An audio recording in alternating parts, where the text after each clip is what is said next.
Аз вече нямам търпение да представя и първия си гост, защото вече наближават датата на извънредния конгрес на Българския футболен съюз. 15 март ще бъде решено кой ще наследи Борислав Михайлов на президентския пост. Михайлов подаде оставка в края на миналата година, а времето до този извънреден конгрес намалява все повече и повече. Голяма част от кандидатите преминаха през студиото на Арена Спорт. Време да ви представим и поредния такъв. Той подаде кандидатурата си в буквално 12 без 5, но все пак ще бъде сред хората, които ще се явят на 15 марта пред клубовете, които ще определят кой ще ръководи футболния ни съюз в следващите години. Георги Захариев е първия гост в днешното издание на предаването Арена Спорт. Здравейте! Добре дошли! Интересно, заповядайте. Интересно, защо се включвате в тази битка? За вас не е новост. За втори път ще бъдете кандидат за президент на БФС, но защо сега? Трябва да се върнем към първата ми кандидатура, която беше 2021, изборите през октомври 2021. Тогава се включих с идеята да предизвикам дебат, да изложа своите идеи, защото има неща, които смятам, че само аз мога да ги кажа по начин, по който трябва да бъдат казани. Тогава написах, без да проявявам скромност, според мен най-подробната програма, що се касае до развитието на детско-юношеския футбол в България.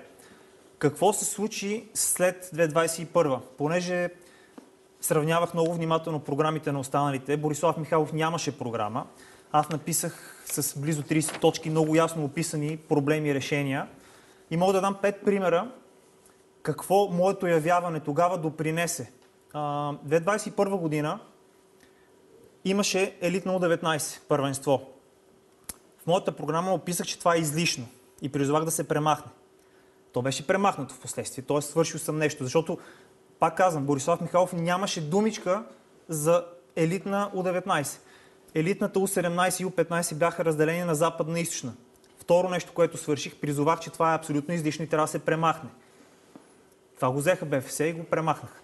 Трето, въвеждането на още една година формат футбол 9 за малките възрасти. Отново нито една дума по тази тема сред останалите кандидати, само единствено аз призовах това нещо да бъде въведено и сега ще се въведе.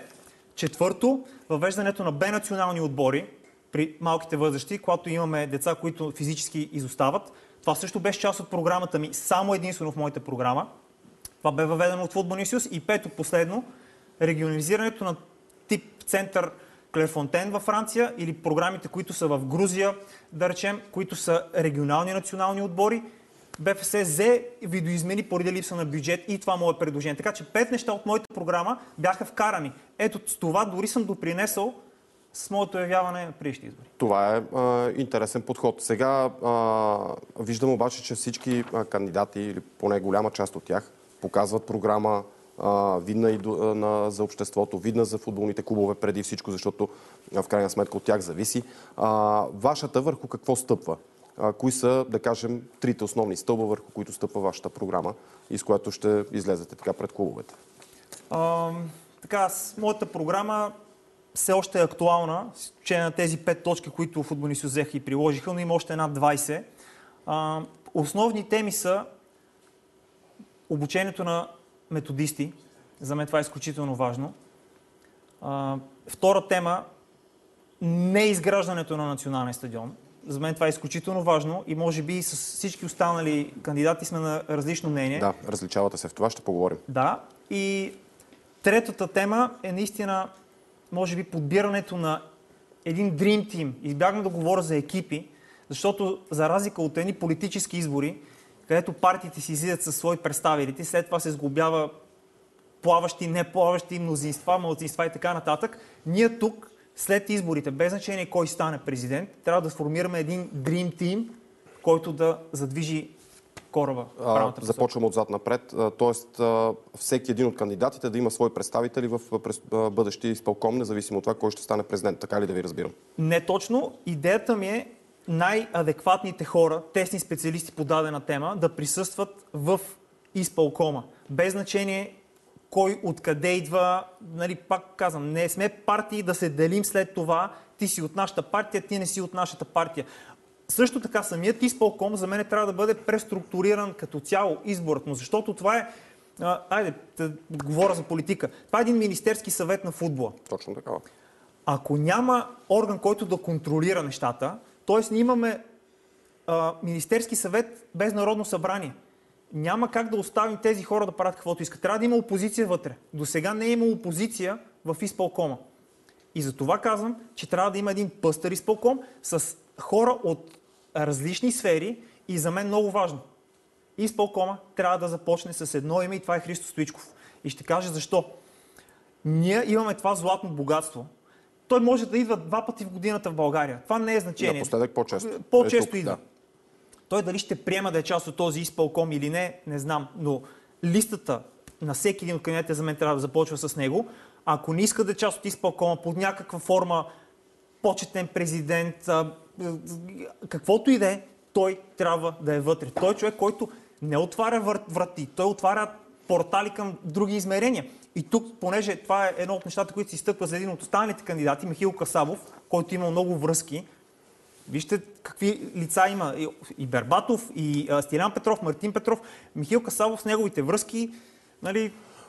По мое мнение, ни предстои един от, може би, най-интересните изпълкоми. Ако не и най-интересния, който се провеждал някога за избор на шеф на централата. Споделяте ли го? Конгрес. Конгрес, да. Ще е интересно. Чак много. По-скоро наистина битката ще е най-оспорвана последните години, защото предишните провеждания виждаме, когато Любослав Пенев се беше кандидатирал, не го допуснаха въобще вътре. Ние тепърва не знаем, още няма обявени правила. Не знаем колко човека ще може да вкараме вътре като застъпници, защото това е изключително важен момент. На предишните избори брат ми беше смен като мой застъпник. Имаше огромни скандали от гледна точка на това кой брои бюлетините, как се броят бюлетините, какви са бюлетините. Няма да ни стигне времето, ако трябва да влезе в детайли, какви процедурни хватки използваха тогава от Футболния съюз, само и само за да се доверят до победата. Добре, да се върнем отново на програмата ви. Добре. И след това ще поговорим малко за това как си представяте провеждането на честен изпълком, защото всички настояват за провеждане на такъв. Конгрес, не знам защо изпълком ми влезе така в главата.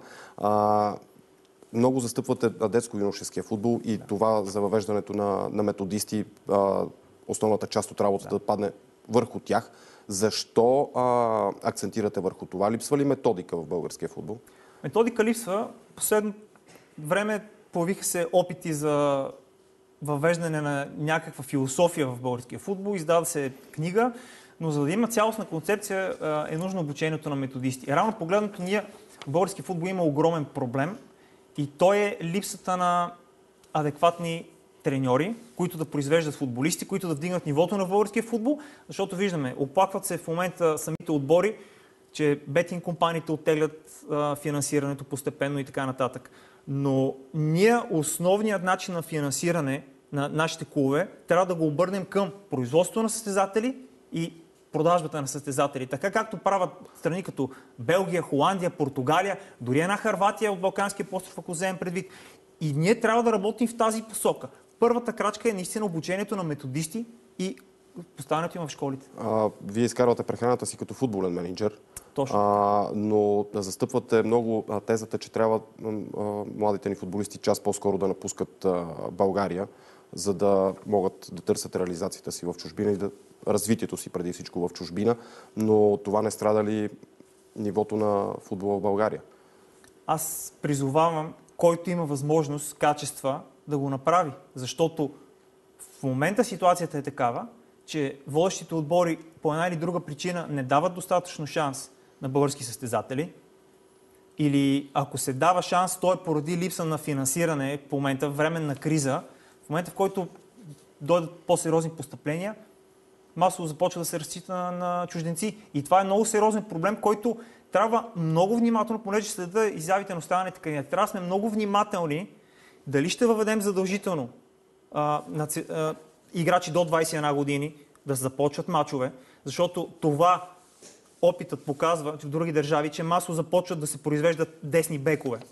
От риск. Никой няма да пусне 18 годишен централен защитник, централен нападател. Масово в страните, които приемат това правило, започват да се лансират десни бекове и се вадат на полувремето.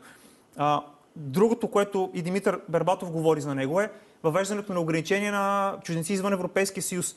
По мои изчисления, Лудогорец 15 натурализирани чужденци има. Тоест, ние може да въвеждаме, обаче те ще си натурализират и вървим в тази посока. За мен това също не е решение. Винаги има начин, по който да се заобиколят правилата. Доказано е не само в футболния ни, но и в обществения ни живот, за съжаление. Точно така. И с рестрикции едва ли ще стане. По-скоро виждате ли начин това да се случи чрез стимулиране и какъв би бил той? Абсолютно стимулиране. ТВ правата, 50% от тях да се разпределят на база на минути, които клубовете са дали на състезатели до 21 години и които имат поне един сезон в академията им. Приключваме. Парите са много. Също така за мен трябва да се намали бройката на отбори в първа лига.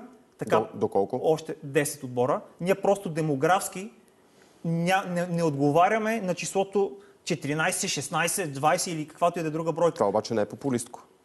Не е популистко. Аз не съм за да давам популистки изявления. Вижте, клубовете са като един в момента дебел тинейджър, който иска да отслабне, обаче ако му кажеш 3 години в фитнеса, спираш захарта за 3 години, той ще каже, аз не искам.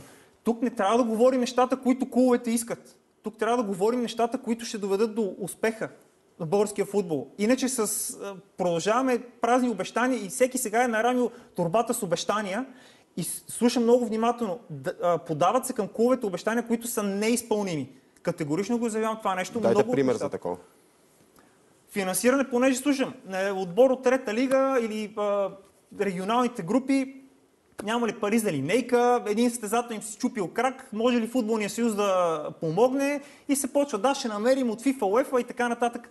Няма пари от FIFA и UEFA, които да помагат на отборите за това нещо. Има програми хетрик, инфраструктура, има програми за обучение на треньори, но оттам нататък запретват ръкави и работят. Ако няма методика, създават си. Ако няма методисти, създават си. И не трябва това защото за мен е много важно. Ние сме свикнали някой да дойде да ни помогне, някой да ни освободи, някой да направи нещо за нас. Понеже и 3 март. Запретваме ръкави и сами си извоюваме това, което искаме да направим. Клубовете не трябва да разчитат на футболния съюз като нещо, което идва следващия месия и им оправя проблемите. Маркетинг, реклама, оплакват се от спонсори. Те имат областни градове с един отбор в тях, с по 30-40 хиляди души население, имат 1000 души последователи в социалните мрежи. Къде са те? С какво привличат? Защото не трябва да гледаме на спонсорите само като една торба с пари. Те са рекламодатели. Как да рекламират при вас? С какво привлякахте тези компании да рекламират? Разговорът трябва да е много задълбочен. Имаме много пари и ако може за стадиона ще говорим. Точно това исках да засегам като тема, защото имам около минутка и половина. Защо не трябва да има нов национален стадион? Тази ваша теза е коренна разлика с тази на всички останали. Категоричен съм и съм склонен да изляза на дебат, да защита това нещо категорично.